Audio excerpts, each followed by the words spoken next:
dinasti politik gitu ya. Tiba-tiba saya posting malamnya, besoknya dihack.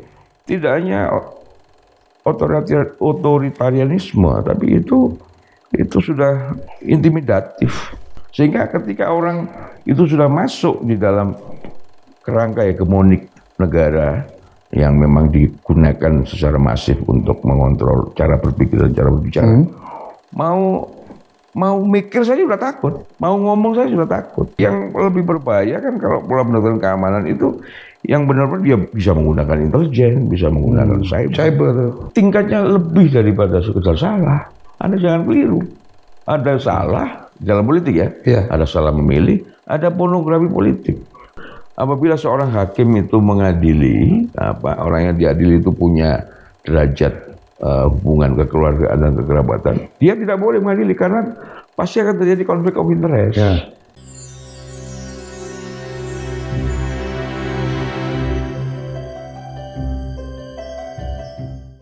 Sobat Forum, kita ketemu lagi di program Menolak Lupa.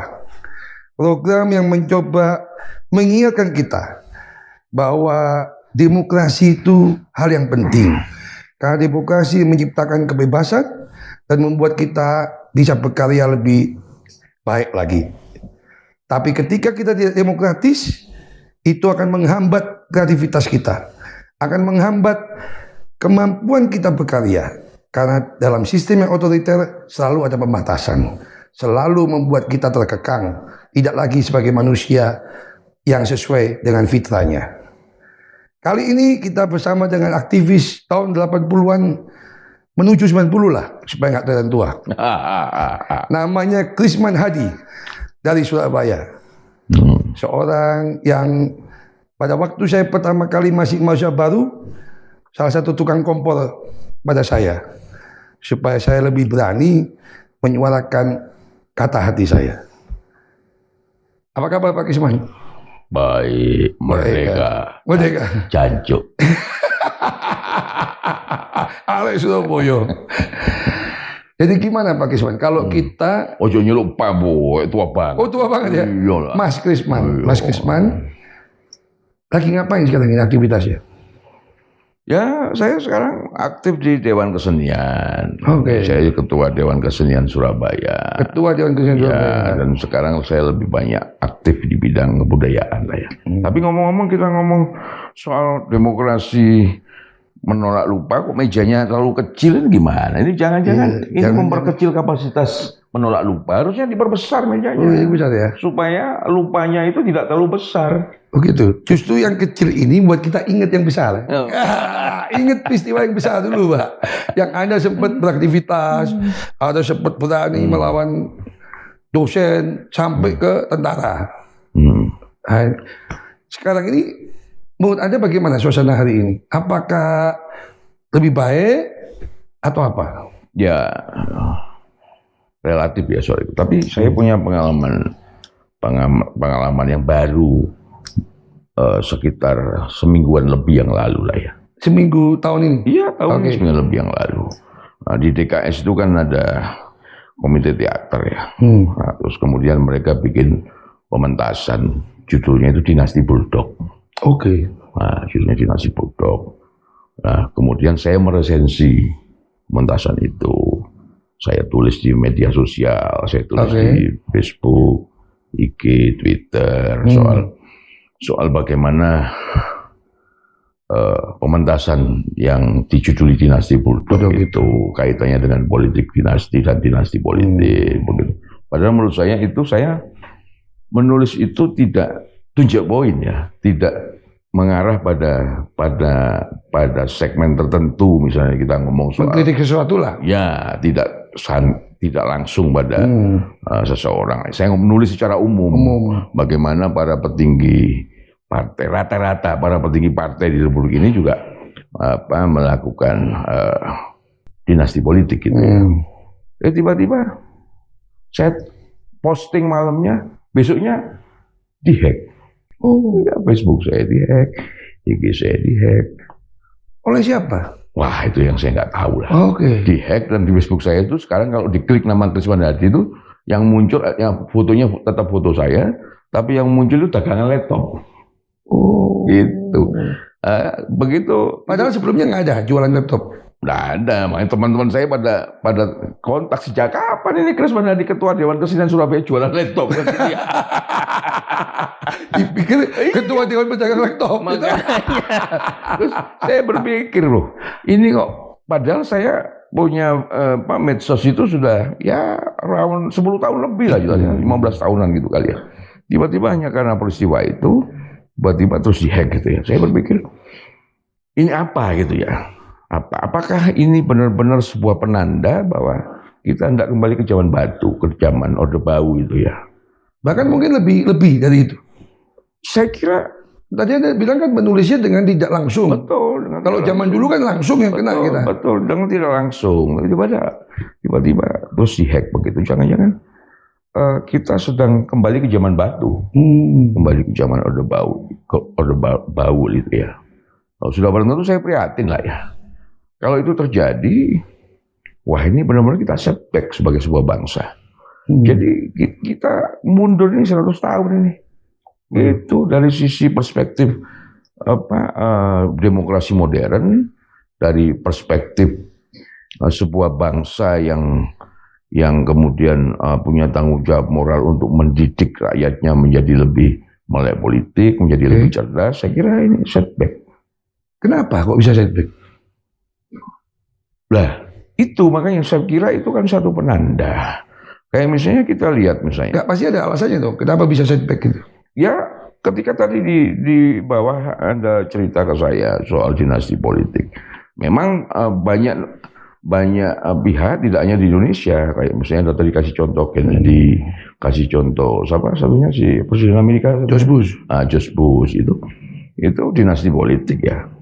Tapi bukan mempolitisasi dinasti ya. Nah, saya kira kepada perkembangan terakhir kan ya kita tahu siapa lah. Yeah. Kita tidak usah sebut nama ya, kita tahu siapa lah ya. Kayak filmnya film anak-anak itu kita tahu siapa lah ya gitu ya. Jadi hari ini menurut Anda terjadi politik dinasti di Indonesia. Saya kira begitu. Dan itu berdampak tadi mundur ke satu apa tadi? Betul. Itu setback sebab dari situ kan kemudian kita bisa lihat bahwa tidak salah ketika setiap orang tua itu mesti berpikir yang terbaik untuk anaknya. Setiap orang tua pasti memikirkan bagaimana kelanjutan generasi berikutnya ini supaya menjadi lebih baik. Tapi ketika kemudian itu dipolitisasi dan kemudian anak keturunannya mesti mendapatkan privilege dengan kekuasaan yang dia miliki, saya kira itu bau anyir lah. Kalau orang tua mendukung anaknya itu fitrah. Ya. Tapi kalau pemimpin mikirkan bangsanya, bukan mikirkan keluarganya kan? Yang ideal begitu. Yang ideal begitu. Jadi akibat pemimpin tadi mikirkan keluarganya, maka terjadi tadi menghack sosial media tadi. Ya kita tidak bisa menuduh lah ya. Kita tidak bisa menuduh. Tapi barangkali itu semacam gejala. Semacam gejala ketika misalnya saya teringat pada pengalaman ketika saya masih mahasiswa dulu ya, zaman tahun 80-an. Kita bikin kelompok studi transisi ya. Itu ada beberapa kejadian kita sedang diskusi politik tiba-tiba ada Koramil datang. Oh, Anda bercerita masalah ya? Masalah ada aparat datang, tanya identitasnya siapa, tanya KTP-nya dicatat gitu. Itu bentuk otoritarianisme rejim. Tidak hanya otoritarianisme, tapi itu sudah intimidatif. Kalau otoriter itu kan hanya sekedar menjalankan kekuasaan supaya apa yang menurut pemimpin itu baik. Maka harus dilaksanakan kan gitu. Ya. Tapi ketika itu berkaitan dengan pembungkaman pada rakyat, itu sudah lebih dari otoritarianisme, itu sudah intimidatif. Itu bentuk dari pornografi kekuasaan. Pornografi kekuasaan. Nah, apa yang terjadi sekarang ini juga pornografi kekuasaan. Dulu orang kan di literatur menulis, dosen di kampus diskusi kan mengatakan bahwa rejim Soeharto itu rejim yang otoriter militeristik. Karena pelakunya militer. Memakai aparat militer. Yeah. Hari ini Pak Joko Widodo itu kan bukan militer, civilian. Kalau dia otoriter apa definisinya ini? Bukan saya yang ngomong otoriter. Jadi bentuknya itu, kalau saya kira kalau melihat kacamata Orde Baru ya, otoritarisme militer, karena kemudian Orde Baru itu menggunakan aparatus militer, misalnya sampai di tingkat kecamatan ada Koramil, ada Bakulstanas waktu itu ya, ada Ditsospol. Jadi orang misalnya mau menjadi calon legislatif itu harus masuk Litsus ke Ditsospol. Nah, kalau kemudian ditentukan bahwa ini diragukan ideologinya, maka dia tidak bisa. Bersih lingkungan dilakukan. Betul, tidak bisa menjadi caleg dan sebagainya. Memang perangkat-perangkat itu sudah tidak ada. Tapi kan di era gini saya curiga, saya tidak menuduh ya. Saya curiga bahwa Presiden kita yang mulia His Excellency itu menggunakan perangkat-perangkat yang dia miliki, entah itu militer, polisi, aparat birokrasi, aparatus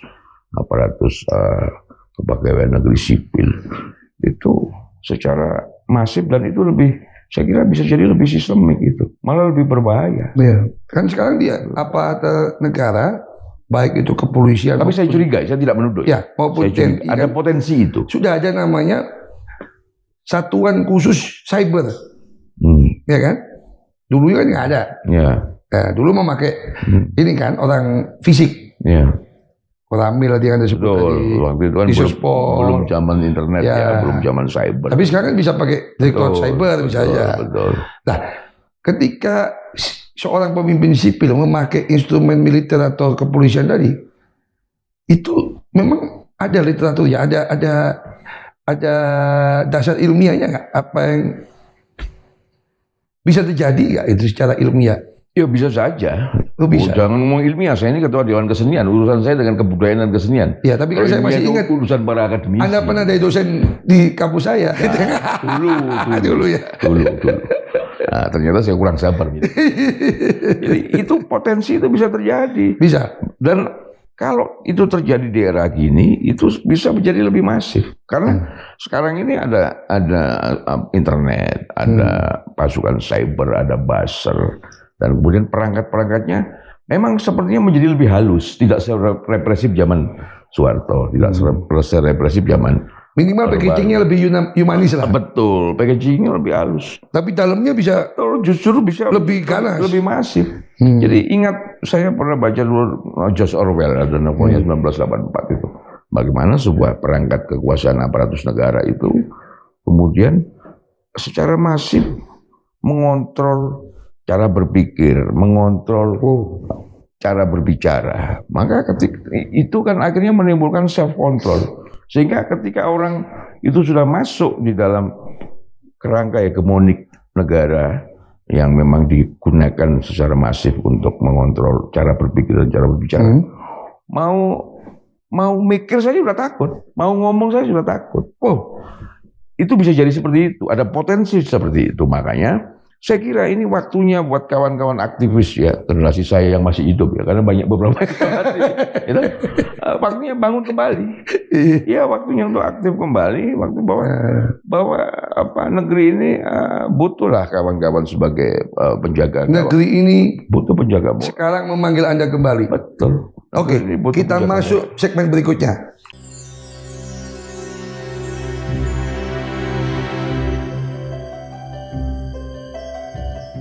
Sahabat Forum, kita kembali lagi di segmen kedua.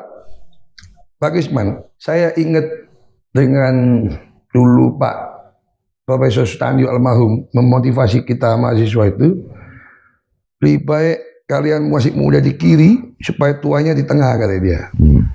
Nah, kalau tadi memanggil kembali negeri ini pada aktivis 80-an, 90-an, ini artinya statement Pak Tandio itu perlu kita lakukan itu. Kayaknya masa tua kita ke kiri lagi kita. Bukan, guru besar kita itu kan melihat situasi di dalam kerangka yang normal. Normal. Ya? Saya kira ini abnormal, bukan normal. Berarti situasi ini nggak bisa dibaca oleh seorang Sutandio dulu ya? Bukan tidak bisa dibaca, beliau referensinya belum nyampe ke sini. Belum nyampe sini, ini lebih canggih lagi ya. Karena situasinya menurut saya ini abnormal. Jadi buat kawan-kawan yang sudah nyaman dengan hidupnya, orang-orang segenerasi saya biasanya udah nyaman lah ya. secara karir, secara finansial, begitu rata-rata sudah nyaman. Sudah punya liburan weekend bersama anak keluarga. Tapi saya kira itu alamiah. Ketika kawan-kawan yang dulu benar-benar punya kontribusi dalam perubahan sehingga melahirkan reformasi 98 itu, saya ketemu banyak kawan juga sama keluarnya bahwa kita harus berbuat sesuatu, kita harus melakukan sesuatu. Kalau kita diamkan saja, maka mereka yang hendak quote and quote ya, niat-niat yang akan mau dilakukan malah terjadi ya. Iya, malah terjadi, dan dampaknya tidak hanya itu, tidak hanya spesifik pada misalnya soal pilpres saja, tapi juga ternyata begitu ada situasi hegemonik terjadi, dan ketika tidak ada relasi kontrol, tidak ada relasi untuk resistensi dan mempertanyakan, maka bisa kemana-mana itu. Bisa kemana-mana. Apa yang dilakukan itu bisa sistemik, dan pola pendekatan keamanan itu akan bisa kembali terjadi. Bahkan mungkin tidak sekedar pola pendekatan keamanan ansih. Kalau dulu pola pendekatan keamanan yang dipakai hanya aparatus militer terutama ya. Kalau sekarang yang namanya, kalau itu dipakai lagi secara konseptual, pola pendekatan keamanan itu mungkin seperti ini, Pamswakasa, tapi dalam bentuk halus, relawan. Itu masih fisik. Yang lebih berbahaya kan kalau pola pendekatan keamanan itu yang benar-benar dia bisa menggunakan intelijen, bisa menggunakan cyber, itu bisa menggunakan perangkat-perangkat program-program yang ditawarkan itu dikemas sebagai bantuan. Padahal itu di dalam kerangka mekanisme pendekatan keamanan. Ini ada potensi ya. Nah, kita berharap itu tidak terjadi. Tapi ada potensi ke arah sana. Ada potensi. Makin besar nggak potensi itu? Kalau dibiarkan ya akan makin besar. Anda proyeksikan ke depan gimana? Menjelang pemilu ini? Saya kira makin masif nggak potensi itu? Saya kira kalau targetnya memang untuk memenangkan pilpres, ya makin masif. Nah, ketika dia punya target memenangkan si capres dalam pilpres itu, dalam konsultasi pilpres itu, berarti ada maksud dong? Ada maksud. Ya jelas mesti ada maksud. Maksudnya apa kira-kira? Ya, mudah-mudahan itu kalau toh kita masih curiga ya, kalau toh itu kemudian menggunakan kekuatan dengan perspektif pola pendekatan keamanan itu, ya mudah-mudahan lah kawan-kawan itu benar-benar ikut mengontrol. Karena maksudnya ya kita hanya bisa mencurigai saja, tapi tidak bisa tahu betul bagaimana pertarungan saling sandera menyandera. Sorry, saya bantu. Kalau Anda komparasi dengan pengalaman Anda dulu, ketika zaman Soeharto, dibawa ke zaman sekarang komparasinya, maksud dari kekuasaan melanggengkan kekuasaannya itu apa maksudnya? Ya, saya kira ada kekuatan-kekuatan kapital besar di belakangnya. Untuk?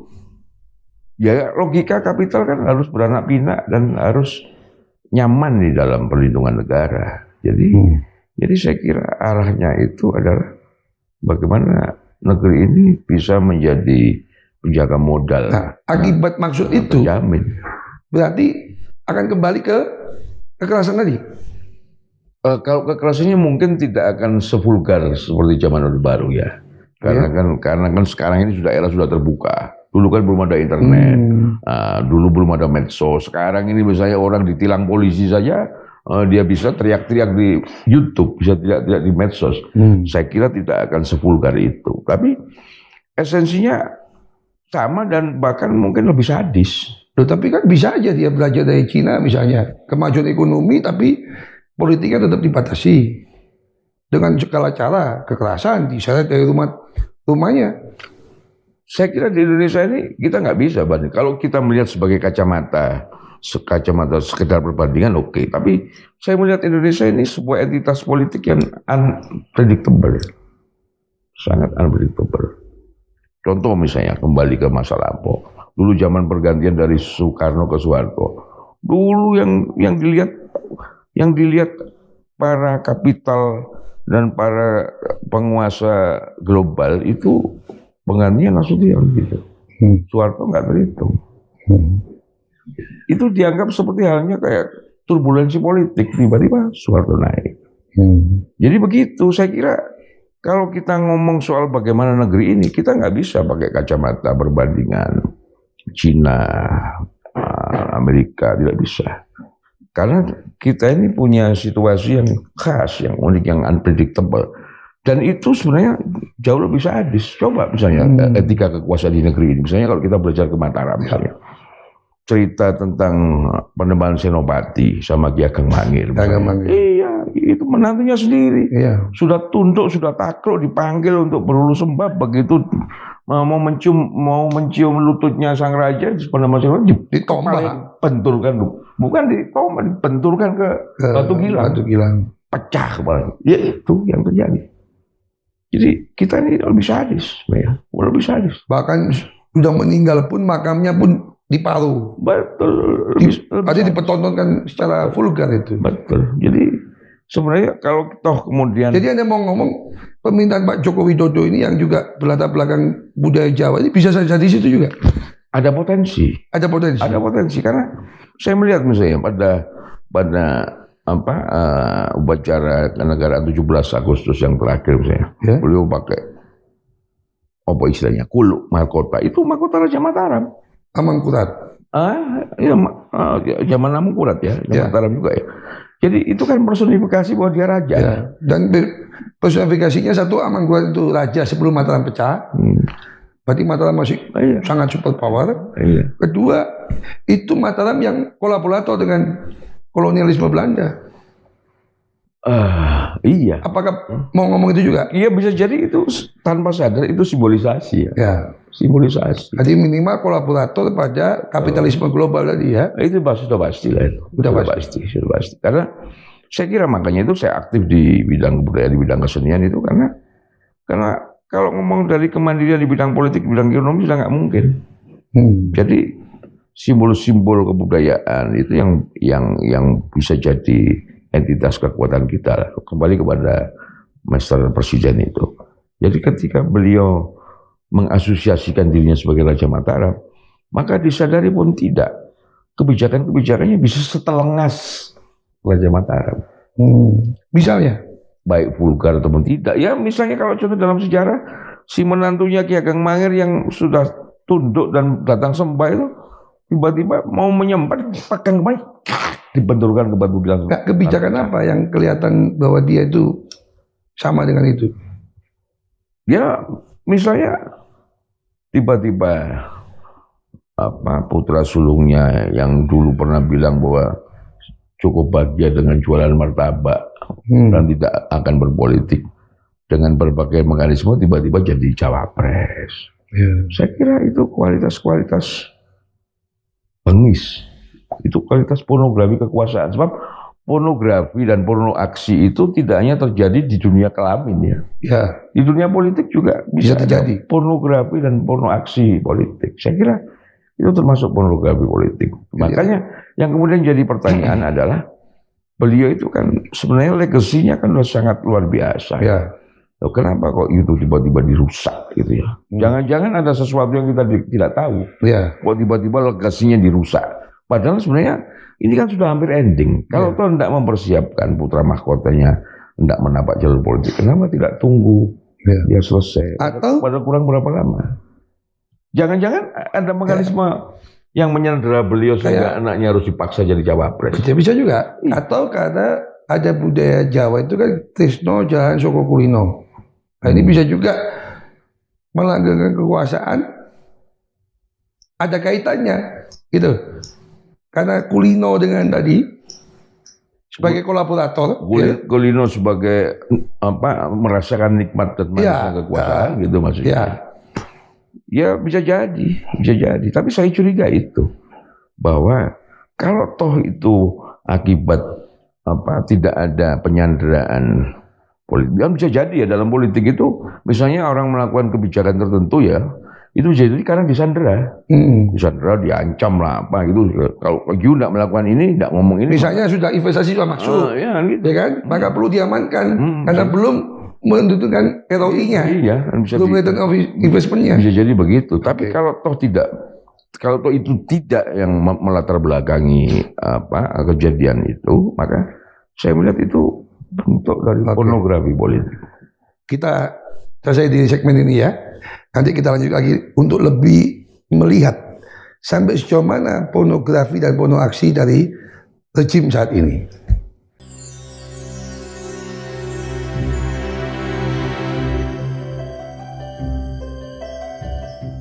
Sobat Forum, ini yang berbeda kalau kita bicara tidak dengan hanya sekedar politisi, tapi kita bicara juga dengan budayawan. Kita akan menemukan istilah-istilah baru untuk mengkritisi kondisi saat ini atau kekuasaan saat ini. Mas Krisman, sekali lagi saya mencoba menarik ke belakang.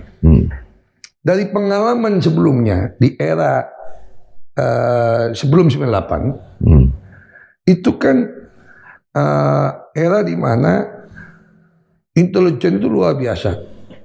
Istilah saya itu kita foto sama pejabat tangan dengan siapa di gang yang sempit aja ada fotonya itu. Yang menurut kita susah angle yang ambil, bisa diambil. Nah saat ini Anda bilang diganti dengan mesin tadi, cyber, sehingga bisa masuk sampai dapur dan kamar kita, kan gitu. Nah segala upaya itu selain punya maksud dan punya dampak akhirnya, apa yang Anda pikirkan seperti zaman dulu Anda menghadapi tadi, physically tadi?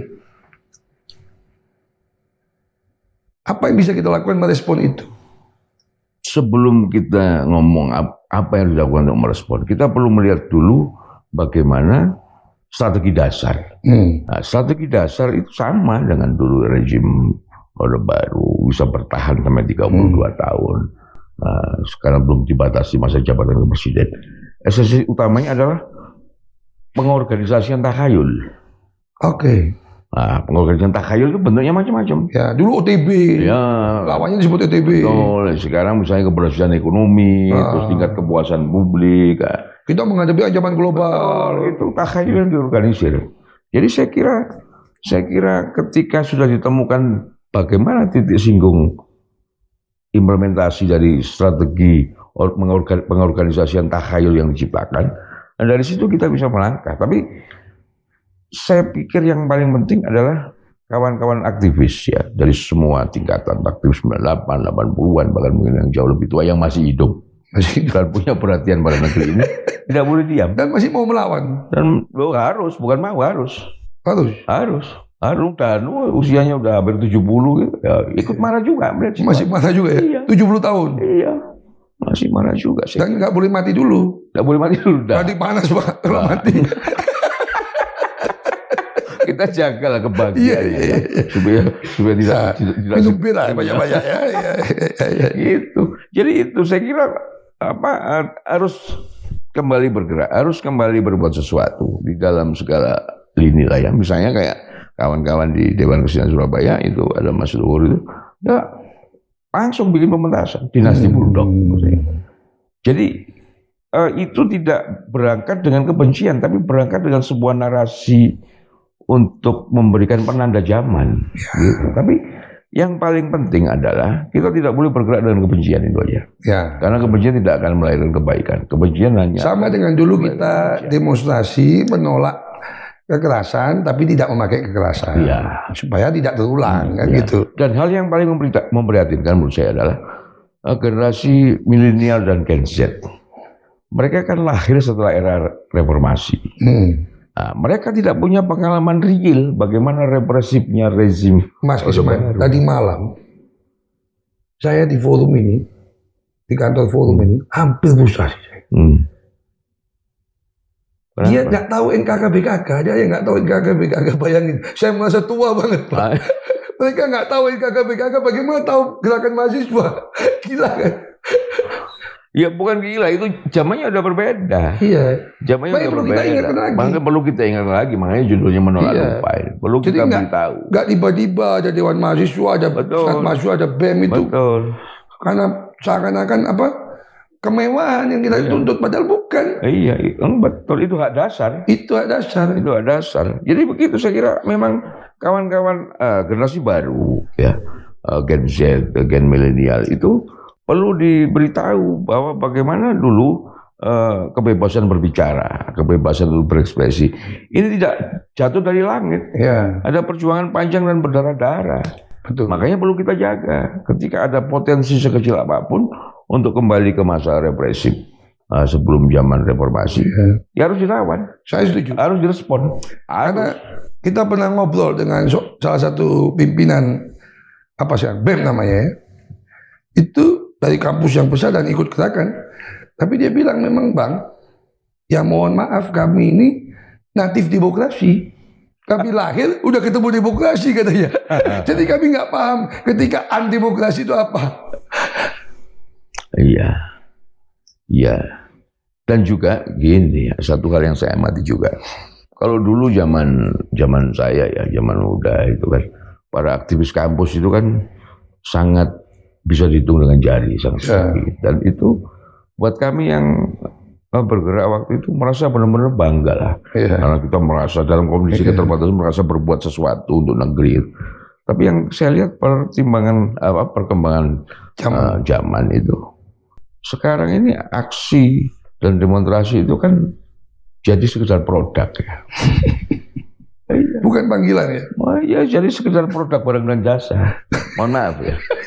Mohon maaf. Demonstrasi, aksi, ngomong tajam, ngomong mengkritik itu semua hanya sebatas produk seperti halnya barang dan jasa. Itu yang bikin kita prihatin. Jadi tergantung pada bagaimana kredit yang ditawarkan, bagaimana nominal, lebih jahat lagi sebenarnya itu. Karena akhirnya melihat sesuatu yang mulia. Karena waktu zaman saya itu zaman kita ya, itu tahun 80-an lah, 90-an awal gitu ya. Itu ketika berdemonstrasi kita melakukan aksi kritik terhadap negara itu, kita melihat itu sebagai ibadah, sebagai sesuatu yang mulia. Sebagai panggilan ya. Iya, sesuatu yang mulia. Dan baca buku dulu. Iya, dan punya referensi yang baik. Yang baik, betul. Yang baik lah. Setelah reformasi, akhirnya saya melihat itu, jadi demonstrasi itu akhirnya kehilangan sisi kemuliaannya.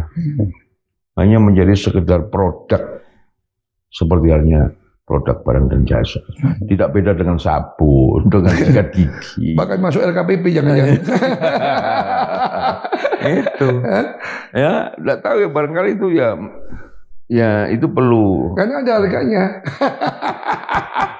Ada iklannya, benar. Iya, ada minimumnya, maksimum costnya berapa. Iya. Kalau kita dulu kan, betul. tanpa itu semua. Nah, ini yang dikatakan oleh Mas Krisman ini, bukan kita melecehkan generasi setelah reformasi, tapi kita juga seperti pisau yang bermata tajam di beberapa lini, kita juga mengkritisi teman-teman agar teman-teman punya semangat untuk itu. Dulu saya juga begitu. Generasi 90-an kok dihina sama 80-an begitu. Baca buku dulu. Gitu. Mau nulis baca dulu baru bisa nulis, gitu. Mau demo tahu nggak risikonya apa, gitu.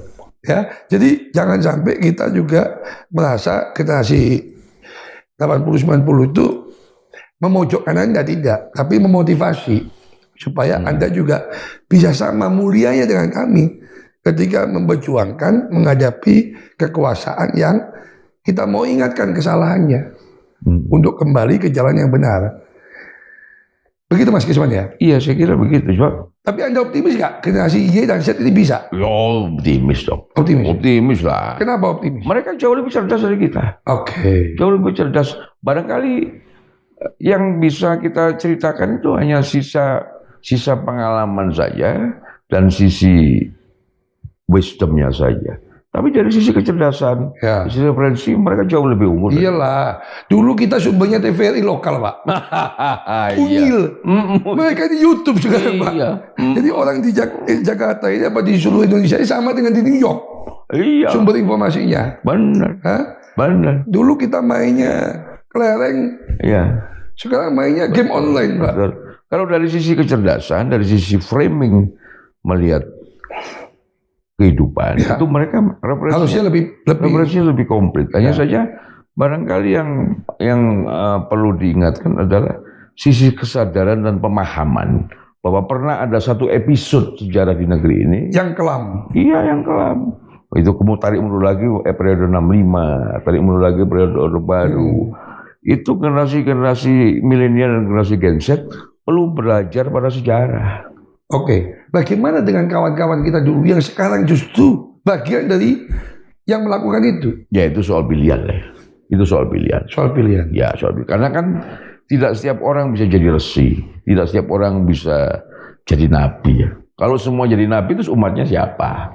Kan gitu. Oh. Jadi soal pilihan, mau pilih jadi pedagang atau pilih jadi penjaga moral, itu soal pilihan. Bukan maksudnya bukan masalah pedagang atau profesi lain.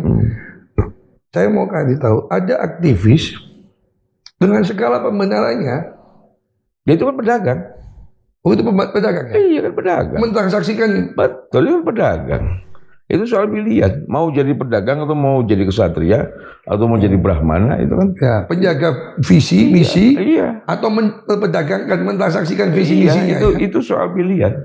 Oke. Soal pilihan. Tapi justru ketika itu yang terjadi, yang pasti kalian pedagang itu pasti lebih banyak lah daripada kalian brahmana dan kesatria. Tapi karena sebenarnya saya melihat itu kawan-kawan tidak boleh marah ketika ada yang memilih. Bukan masalah marah. Kita mempertobatkan mereka atau kita biarkan aja? Ya kalau ketemu ya harus dipertobatkan. Kalau ketemu, kalau perlu bahkan mungkin dikasih kembang, dimandikan kembang, so kembali ke jalan yang benar. Ya, gitu. semoga lah. Semoga kaum pedagang visi misi yang mentransaksikan nilai-nilai itu bertobatlah, kata Mas Krisman sebagai seorang budayawan. Oh, iya. Kita kembali lagi ke segmen berikutnya.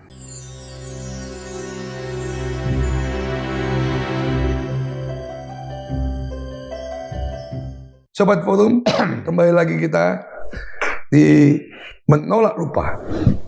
Menolak lupa akan panggilan kita ketika kita dulu menjadi aktivis dan sekarang ketika kita dibutuhkan untuk kembali menjadi aktivis. Seperti kata budayawan Krisman Hadi.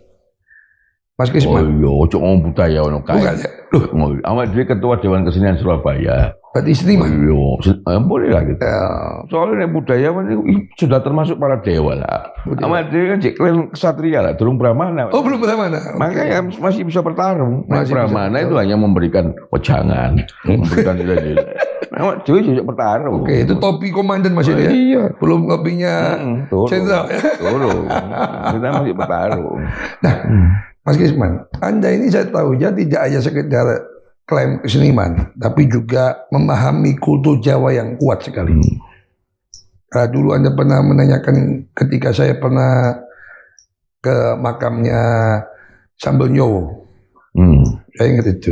Nah, seingat saya, ketika ada cerita Petruk dari Ratu, yang kemudian Butet budayawan Jogja ini melabelkan ke Pak Jokowi, itu memang di babak akhirnya di cerita itu memang Petruk itu nggak mau kembali jadi rakyat biasa, jadi Purwokawat. Iya, cerita wayang begitu. Iya, cerita wayang begitu. Iya kan? Bahwa dia kemudian menolak bahkan sampai Semar dan Kareng sampai dan Bathara Narodo turun dari langit. Ya, memanggil kesatria untuk mengingatkan Petruk lagi. Dan Petruk di sesi itu memilih pengganti yang salah. Iya. Iya kan? Betul ya? Betul. Nah, berarti kan yang salah Butet nih. Dia mengatai Pak Jokowi seperti Petruk dari Ratu. Dia lupa akibat itu sesi terakhirnya seperti ini. Betul nggak? Loh, itu kan kenapa disebut wayang? Orang Jawa ini unik. Wayang itu kan ayang-ayang bayangan dari kehidupan. Memang kalau kita ayang-ayang ya. Iya, kalau kita teliti betul episode kekuasaan di negeri ini ya seperti halnya wayang. Nah, kalau memang ini Butet yang ngomong, saya sedang menegaskan ya.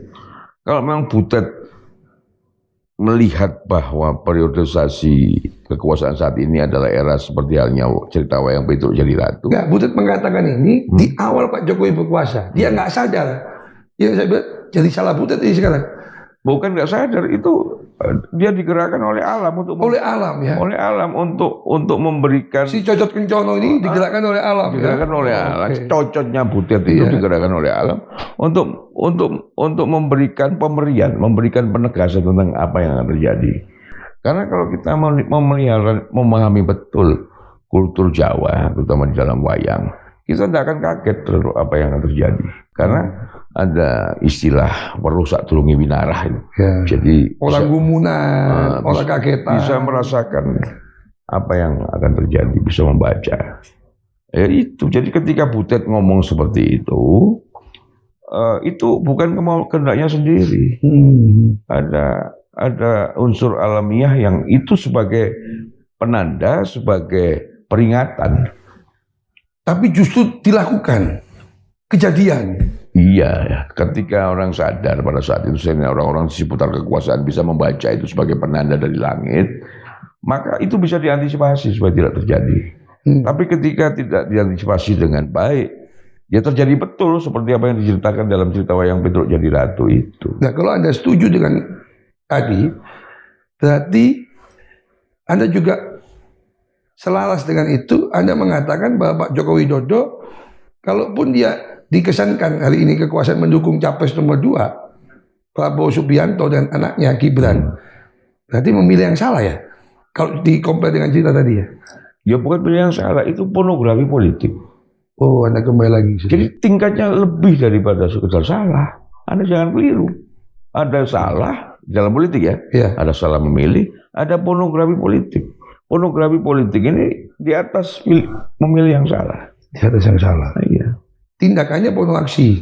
Tindakannya porno aksi, pilihannya pornografi politik. Oh, oke. Gitu. Pornonya di mana pornonya? Coba diperjelas supaya audiens kita paham. Kenapa Anda labeli pornografi tadi? Jadi ide kekuasaan itu adalah kan public service ya. Jadi aparatus misalnya undang-undang ngatur bahwa yang boleh bawa pedil hanya tentara dan polisi, rakyat kebanyakan tidak boleh. Tujuannya apa? Untuk menjaga keamanan, untuk menjaga negara kan gitu. Jadi esensi dasar kekuasaan itu kan public service. Nah, ketika esensi dasar public service itu tidak diberlakukan sebagaimana mestinya dan dipergunakan untuk perihal yang lebih mempribadi, bukan untuk publik, itu pornografi. Pornografi itu artinya apa? Nggak, Anda masih jawab sebagai dosen nih. Anda jawab sebagai aktivis coba. Bahasanya gimana? Ya iku. Apa? Pornografi kok apa? Ya pornografi itu yang pornografi Pak Joko Widodo itu apa? Maksud saya? Ya berlaku tidak pantas. Di mana nggak pantasnya? Ya. Bagaimana kemudian mempolitisasi dinasti itu menjadi sebuah pilihan. Itu kan tidak pantas, itu kan pornografi. Mengintervensi kekuasaan ke yudikatif itu? Kita curigai begitu. Tapi tidak curiga begitu kayaknya. Bagaimana mungkin MK itu adalah pamannya sendiri mengadili keponakannya, padahal di dalam Undang-Undang Pokok Kehakiman itu sudah jelas bahwa apabila seorang hakim itu mengadili, orang yang diadili itu punya derajat hubungan kekeluargaan dan kekerabatan, dia tidak boleh mengadili karena pasti akan terjadi konflik of interest.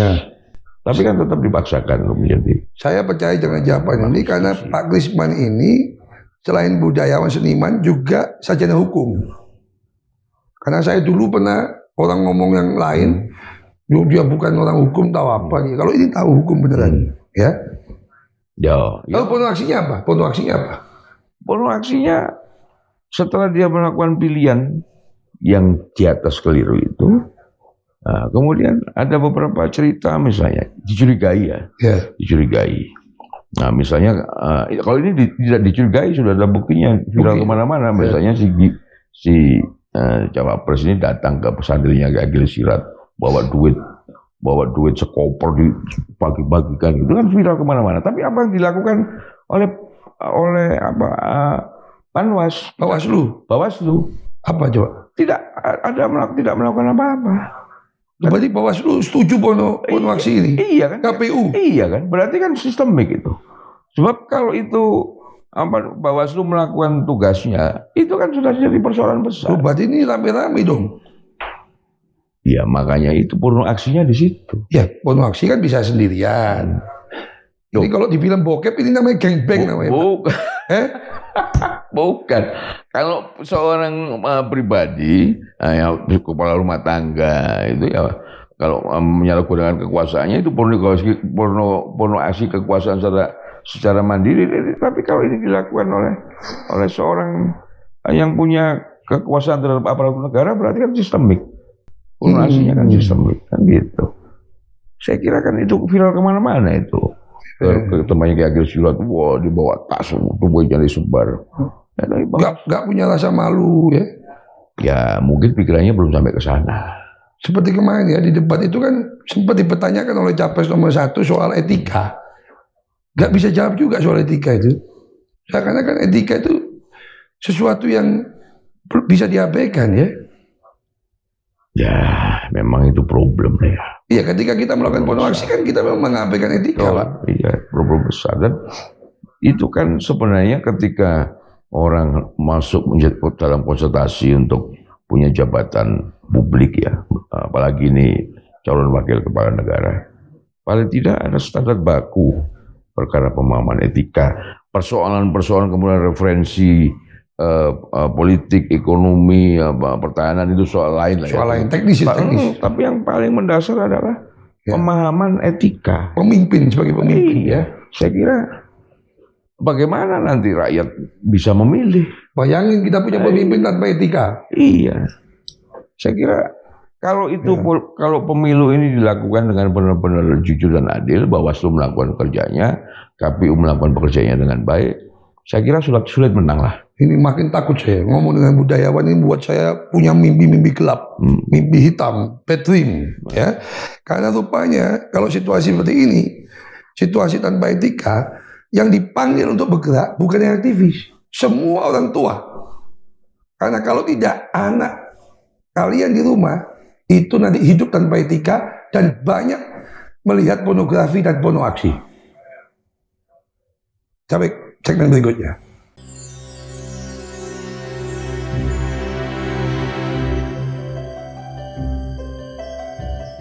Sobat Forum, kita kembali lagi dengan Mas Gisman yang seorang yang multi talenta, seniman, meskipun nggak mau disebut budayawan, pegiat budaya, oke lah. Lalu pernah dosen, aktivis tulen, kelas kepala.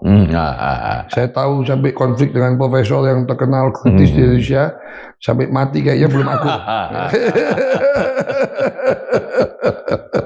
Ya waktu beliau wafat kita nggak diundang, soalnya jadi nggak tahu, nggak jadi nggak sempat datang ke Ya kalau wafat mengundang kan bahaya juga kita.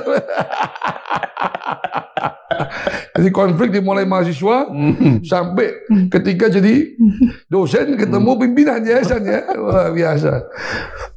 Semoga Pak Setapi tenang di alam baka lah ya. Ya kita doakan. Kita doakan. Saya pasti bangga lah. Mas Kirman, saya itu beda dengan Anda. Saya dulu konflik dengan Pak Rektor. Saya udah ketemu beliau, udah rangkul-rangkulan berbaikan sebelum dia meninggal. Ya itu, waktu beliau mau wafat kita nggak diundang. Jadi ego aktivis beliau itu luar biasa menurut saya. Jadi jangan kaget kalau beliau menghimbau kita ingat pada panggilan kita. Nah, sekarang Mas Gisman, kira-kira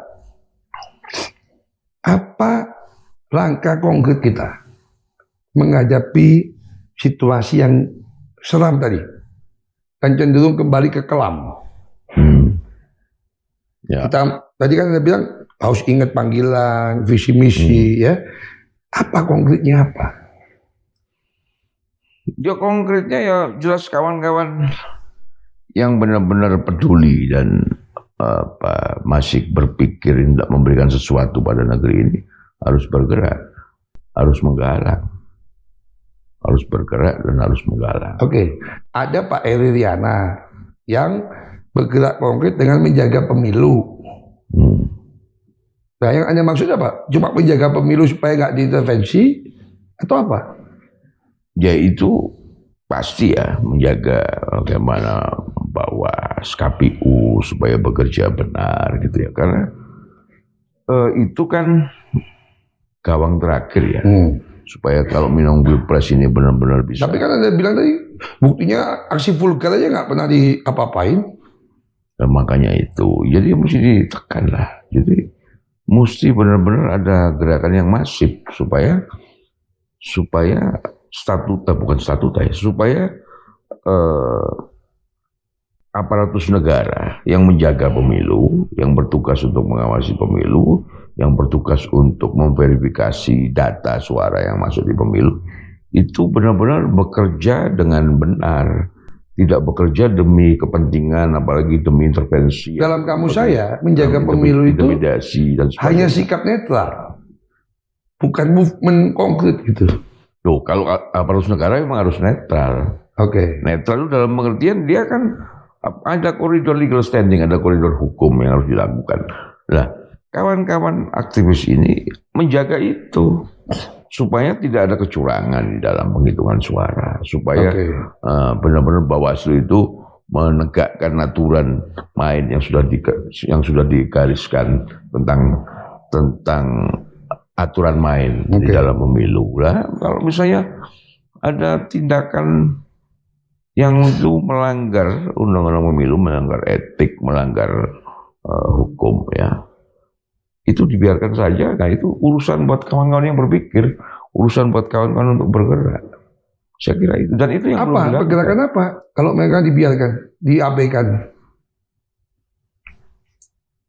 Ya, buat maklumat, komisi pers aja itu. Itu hanya salah satu teknik aja. Tapi saya kira kalau seandainya toh kemudian fungsi kontrol dan fungsi pengawasan itu tidak bisa berjalan dengan betul, dan kemudian ini pemilu berjalan dengan curang dan tidak jujur, misalnya begitu, dan kemudian simbolisasi kekuasaan itu menjadi kekuasaan yang dihasilkan dari kecurangan, saya kira alam akan punya logika sendiri. Nah, buktinya banyak kawan-kawan saya yang dulu sudah tidur nyenyak, ya. Bangun semua ini. Bangun semua. Bangun untuk apa? Bangun semua untuk bergerak di dalam kapasitas. Bergerak untuk apa? Di dalam kapasitasnya masing-masing. Ya, misalnya contoh konkretnya apa? Ya, tadi kita ngomong soal pornografi dan pornoasi kekuasaan tadi.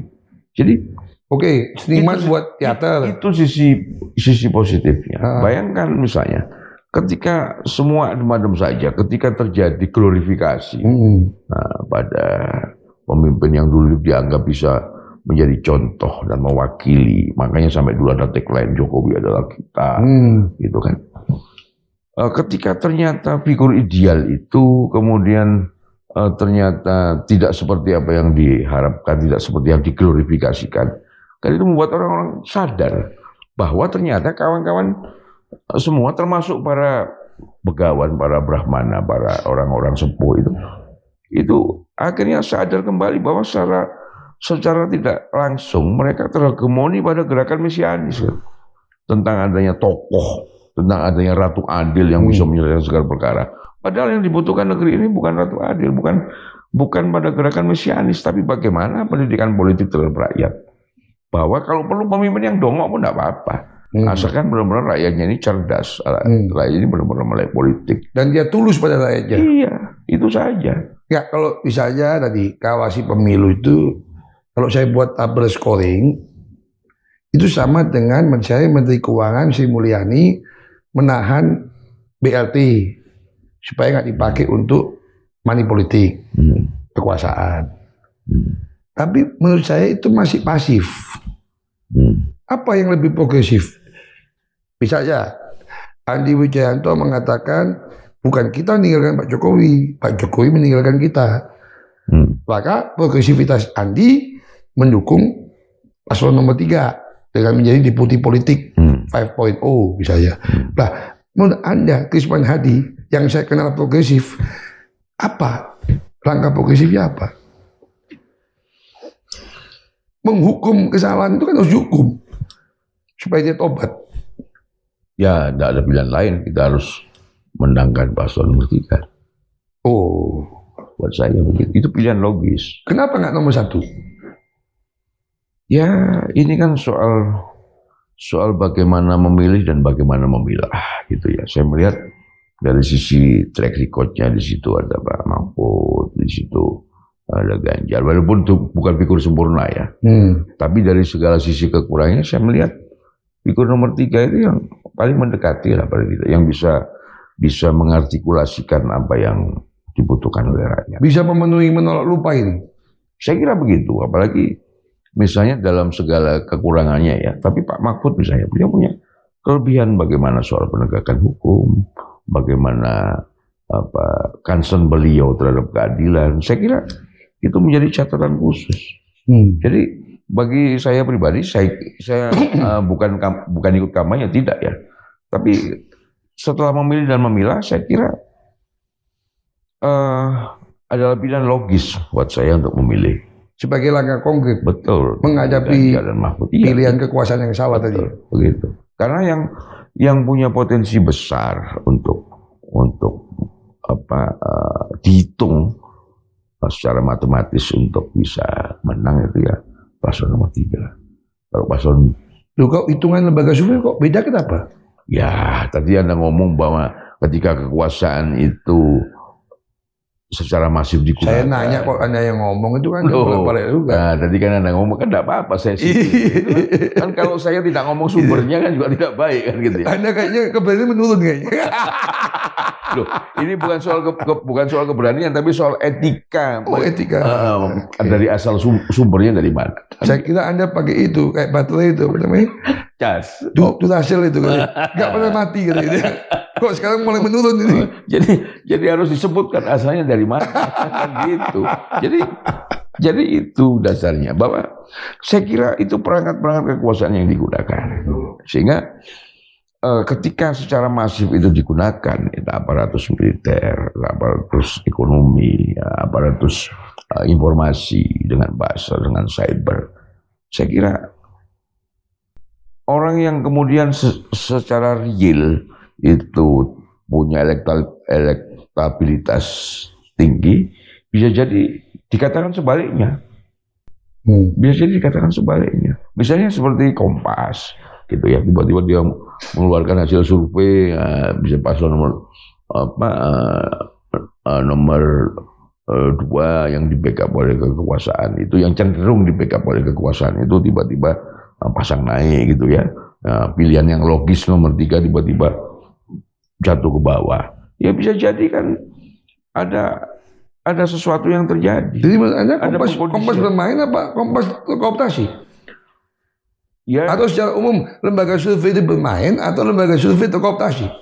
Bukan terkooptasi atau bermain. Ya bisa jadi respondennya itu yang kemudian terkondisikan sebelum dia mengisi. Kekuasaan memainkan instrumennya, mengkondisikan itu, sehingga lembaga survei terjebak di situ. Betul. Jadi ketika lembaga survei datang, lah ini sudah terkondisi semua. Kan itu sangat gampang gitu. Ini kok mirip drama Korea ya? Kalau di dunia intelijen untuk mengetahui siapa yang akan disurvei. Kayak drama Korea, drakor kayak begitu tuh. Mantunya dijebak supaya mertuanya nggak suka, supaya cerai nanti sama suaminya, kayak gitu ya. Memang hebat. Menurut Ketua Dewan Kesenian Surabaya, hari ini politik kita seperti drakor, penuh jebakan.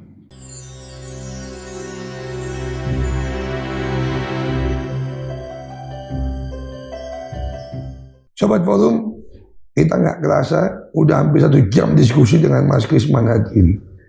Bahkan mungkin kita perlu seri kedua bila perlu ya. Gitu ya. Iya. Mungkin. Ya. Pokoknya jangan. Sebelum podcast ini jadi masalah. Iya, pokoknya Jakarta nggak banjir aja. Ya nggak apa-apa. Kalau jadi masalah kan ratingnya makin naik. Justru itu gitu ya? Blessing in disguise, nggak apa-apa. Kawan-kawan berteriak sekeras mungkin. Gitu. Buktinya ketika Facebook saya dihack, saya jadi makin terkenal. Semua orang pada telepon, loh kenapa? Krisman Hadiri kok Facebooknya jualan laptop. Tadinya orang nggak banyak telepon ya? Iya, nggak pernah telepon. Bahkan lupa. Krisman masih hidup. Iya. Jadi karena itu telepon semua. Jadi jangan ragu, jangan takut untuk berkata jujur dan keras dan benar. Ya, karena kalau terjadi apa-apa, perihal-perihal yang intimidatif dan depresif itu malah jadi iklan gratis buat Anda. Demikian juga forum keadilan ini, nggak apa-apa. Inilah beda dunia sekarang dengan dunia masa lampau kita ya. Betul, gitu. Nggak apa-apa. Ternyata kalau dulu kita jadi aktivis, keras, makin keras dengan pemerintah, makin gembel. Ya. Hari ini makin keras, bisa dapat view banyak, dapat Google AdSense. Semoga ya. Dunia berkembang, berkembang. Tapi memang Ini kan perkara yang kita bicarakan kan perihal yang menyakitkan dan menyedihkan. Betul. Seharusnya memang kita tidak boleh membicarakannya sambil tertawa-terbahak. Ya. Tidak boleh. Karena ini bikin hati perih. Ya.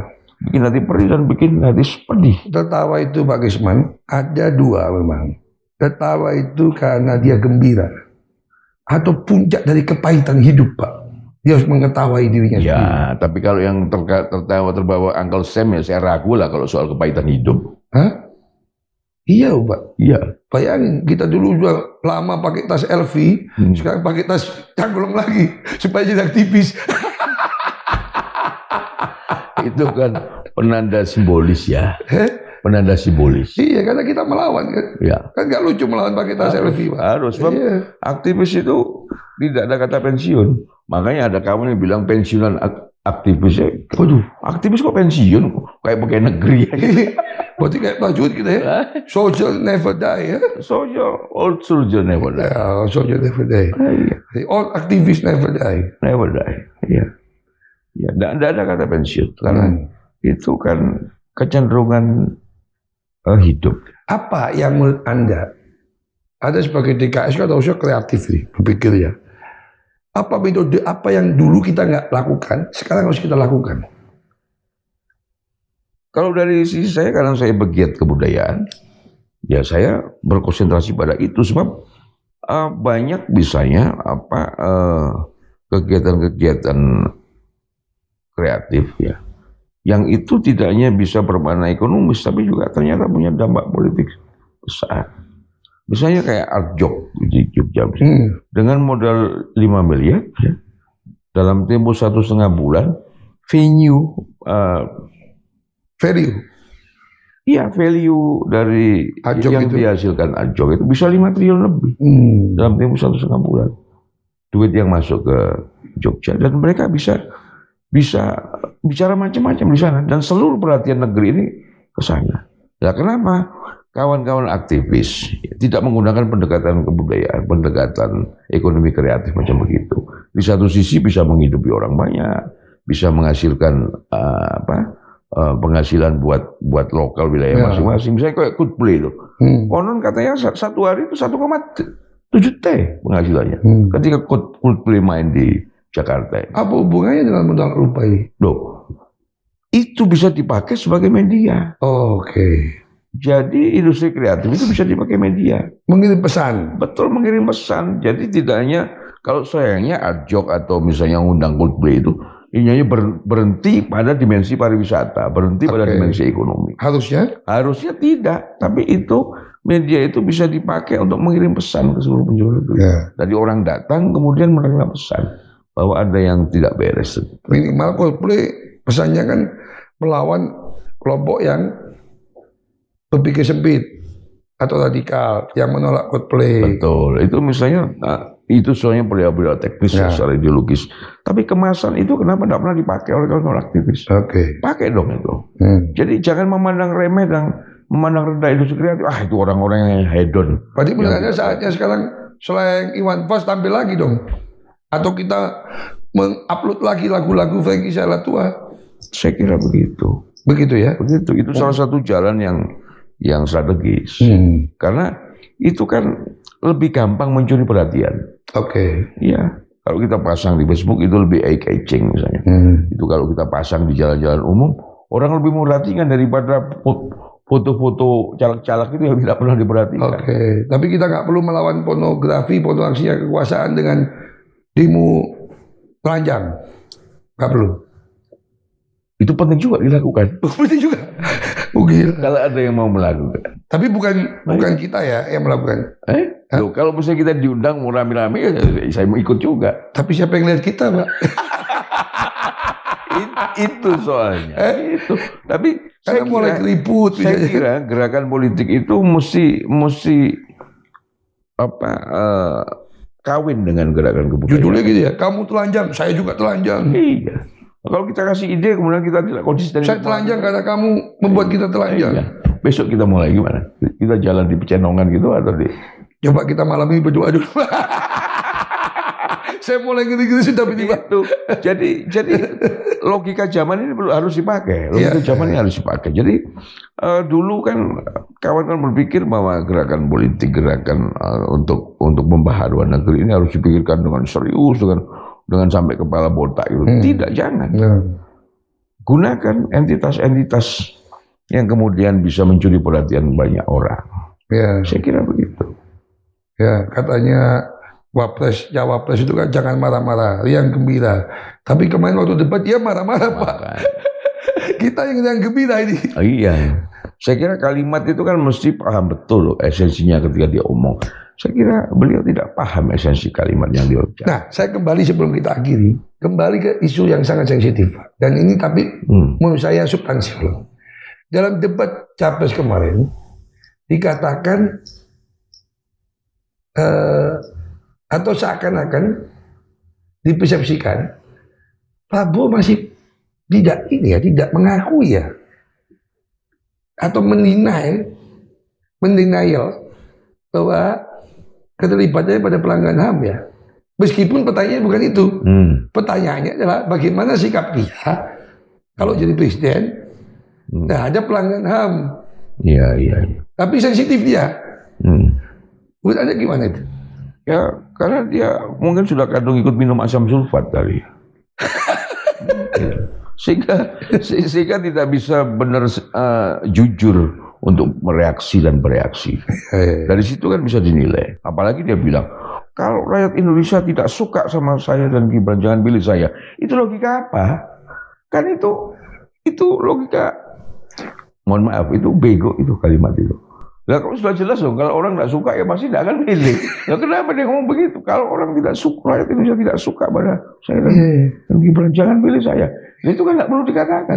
Kalau orang yang milih itu karena suka. Nah, kalau tidak suka ya jelas tidak milih. Kan. Saya kira mungkin Sultan Gemoynya ngomong itu. Saya kira ya mau kadung terlanjur minum asam sulfat. Asam sulfat ya. Ya itu pengaruh. Itu serius itu pengaruh. Itu. Bagaimana kalau sampai dia terpilih? Ya berarti kawan-kawan aktivis punya banyak kerjaan itu saja. Maksudnya? Ya punya banyak kerjaan. Berarti kan dulu zaman 21 Mei ketika Soeharto tiba-tiba nyerah dan kemudian dia lengser. Itu saya termasuk salah satu dari kawan-kawan aktivis yang bilang, waduh terlalu cepat ini mundur. Abortus. Iya, jadi kurang lama ini kegairahan untuk melawan gitu. Mengabortus gerakan tadi. Iya, jadi tapi saya kira kecil lah kemungkinannya menang. Kecil. Tapi kalau toh kita tidak tahu ya politik Indonesia ini kan. Apakah sama kalau dia menang berarti kita kembali ke masa lampau? Bukan kembali ke masa lampau, tapi kualitas kegairahan untuk mengkritisi itu kembali. Justru kembali. Betul, justru kembali. Sebab saya melihat di dalam periode kepemimpinan Pak Jokowi. Kalau gitu supaya podcast kita rame, kita dukung Prabowo supaya menang aja. Ya itu pilihan Anda, bukan pilihan. Oh gitu ya. itu pilihan Anda. Kata Anda tadi, justru kalau Prabowo menang, sikap kritis malah makin bertumbuh. Iya, sikap kritis itu dalam pengertian kawan-kawan yang punya naluri untuk mengkritis. Berarti gak bahaya dong. Yo, kalau ngomong bahaya, mungkin bahaya buat kehidupan demokrasi, bahaya buat kehidupan orang banyak. Kan katanya Cak Imin kan gitu, gak bahaya Pak. Iya. Ya, kalau Amin kan terkendala selalu. Kan gitu. Oh, Amin terkendala ya? Iya. Terkendala di mana? Ya, terkendala di dalam konsultasi itu saya kira juga. Ya, dia dapat suara 11% sudah banyak. Oke. Endingnya, jadi menurut Krisman Hadi, Indonesia ke depan itu yang ideal gimana? Supaya mencapai Indonesia emas 2024 itu. Ya generasi milenial, generasi Z itu harus benar-benar dikenalkan pada sejarah. Mereka harus belajar sejarah. Dan diinternalisasi untuk belajar menjadi. Jadi Anda sama dengan Kennedy ya. Kennedy bilang, kalau ada anak saya ingin jadi politisi, saya nggak kenalkan tentang ilmu politik. Yang saya kenalkan tentang sejarah. Iya, karena esensi pentingnya di sana. Pemahaman bagaimana negeri ini pernah mengalami masa represi, pernah ada situasi berdarah-darah ketika 65 itu, bagaimana pernah ada periode yang sangat kelam secara pornografi politik, pornografi kekuasaan, pemahaman itu akhirnya akan melahirkan integritas. Kalau tidak ada pemahaman, tidak akan lahir integritas. Jadi yang ideal gimana? Kira-kira yang ideal atau mendekati ideal lah. Yang mendekati ideal ya kita pilih nomor 3 lah. Nomor 3. Iya. Sama nggak dengan periode Pak Jokowi yang baiknya? Saya rasa kalau kita melihat Lebih baik. bukan lebih baik, memilih dan memilah kan repot ya kondisi quote and quote mekanisme dan sistem demokrasi ini hanya menghadirkan 3 calon. Tapi di antara ketiga calon itu saya melihat yang paling mendekati harapan yang bisa memformulasikan dan mengaktualisasikan kepentingan orang banyak itu saya kira Ganjar, Pak Mahfud itu. Coba deskripsikan dengan kalimat, bukan nama orangnya, tapi kalimatnya apa yang buat dia jadi ideal? Karena dia pemimpin yang dialogis misalnya. Itu salah satunya. Salah satunya. Coba lihat statement-statementnya. Yang nomor 3, statement-statementnya yang nomor 3. Saya kira saya ini bukan masuk di dalam tim pemenangan, tidak, tapi saya ini lebih pada orang luar yang kemudian memilih dan memilah. Ya, saya ajak Anda untuk mengatakan bahwa kita memilih pemimpin sesuai dengan acara kita menolak lupa ini yang apa? Supaya kita nggak lupa sejarah dan kita menolak kembali kepada sejarah yang kelam. Iya, ya mengkritisi apa yang terjadi saat ini. Ya, kalau dia ideologis. Ya bagaimana ternyata kemudian dinasti itu dipolitisasi sedemikian rupa. Untuk nggak kita meng-closing ending dari perdebatan panjang soal HAM itu? Itu kan tidak pernah ada penyelesaian yang konkret. Ya, perlu nggak kita selesaikan supaya nggak ada lagi perdebatan? Saya kira begitu. Kita butuh pemimpin yang menyelesaikan itu. Saya kira itu. Okay. Itu esensi pertama yang jadi ukuran. Iya, persoalan pelanggaran HAM. Supaya kita melihat ke depan. Betul. Nggak melihat ke belakang terus. Iya, itu harus diselesaikan memang. Kan belum pernah ada penyelesaian yang konkret toh. Ya. Itu hanya sebatas tim TPF, tapi bagaimana negara ini kemudian membuat sebuah solusi yang konstruktif di dalam perkara-perkara pelanggaran. Termasuk memberikan recovery kepada keluarganya. Itu adalah konsekuensi logis. Ya. Konsekuensi logis yang harus dilakukan. Saya kira juga itu negara punya kewajiban institusional. Karena tidak ada negara maju yang tidak menegakkan HAM. Betul. Dan tidak ada negara maju yang masih menggantung masa kelam hak asasi manusia. Betul. Itu salah satu ukuran. Ya misalnya bisa belajar ke Jerman lah misalnya. Bagaimana Jerman itu dengan rendah hati mau mengakui kesalahan. Ya. Gitu? Sampai konstitusi mereka bilang karena akibat perlakuan Hitler di masa Perang Dunia Kedua itu, konstitusi mereka tentang pendidikan bilang setiap warga dunia berhak atas pendidikan yang layak. Bukan warga negara Jerman loh. Setiap warga dunia berhak atas pendidikan yang layak. Setiap warga dunia berhak atas penghidupan yang layak. Jadi makanya itu sempat menjadi surga lah buat para pelajar di seluruh negeri. Kenapa kita tidak bisa belajar pada negara-negara yang lain? Apakah kita merasa bahwa kita ini bangsa yang adiluhung, bangsa yang sopan? Padahal itu kan gombal. Kan tidak jujur. Pernyataan-pernyataan bahwa kita ini negeri yang adab asor, negeri yang adiluhung, itu pernyataan gombal. Lihat saja itu di lalu lintas jalan raya kota-kota besar. Ada kesopan santun itu? Tidak ada. Betul. Jadi harus ada pengakuan kolektif. Pengakuan kejujuran bahwa kita ini bangsa yang sakit. Orang yang salah harus ngaku salah. Supaya segera sembuh. Betul. Supaya kita berubah. Betul. Ya. Itu. Jadi kalau ada yang dulunya salah pun, harusnya mengaku salah dulu. Supaya dia berubah. Betul. Kalau sudah berubah, sadar diri. Betul. Sebagai analogi misalnya, saya ini punya ponakan dokter di rumah sakit jiwa. Dia cerita ke saya. Jadi gini Om, secara periodik ya, para pasien rumah sakit jiwa itu kita panggil. Ditanya, kamu gimana? Sudah sehat atau belum? Pasiennya bilang, oh saya ini sudah sehat Pak Dokter. Saya ternyata masih lama sembuhnya. Berarti dia masih lama sembuhnya. Tapi pasien yang bilang, iya dokter saya ini sakit, tolong saya dibantu. Itu tanda-tanda awal kesembuhan. Itu. Jadi sebelum ada pengakuan jujur yang menyatakan bahwa kita ini bangsa yang sakit, selamanya kita tidak akan pernah sembuh. Harus ada pengakuan kolektif. menolak lupa, melukiskan hati penting karena membuat kita sehat. Kalau kita selalu melupakan apa yang salah, sehingga kita tidak pernah mengaku salah, dan tetap kita mau salah, artinya kita sakit. Nah, kalau kita sakit, masa kita memilih pemimpin kita ke depan yang sakit? Lebih baik kita memilih pemimpin yang mampu membuat kita menolak lupa, menegakkan HAM, dan menyelesaikan permasalahan dengan tuntas, sehingga kita bisa menuju Indonesia emas.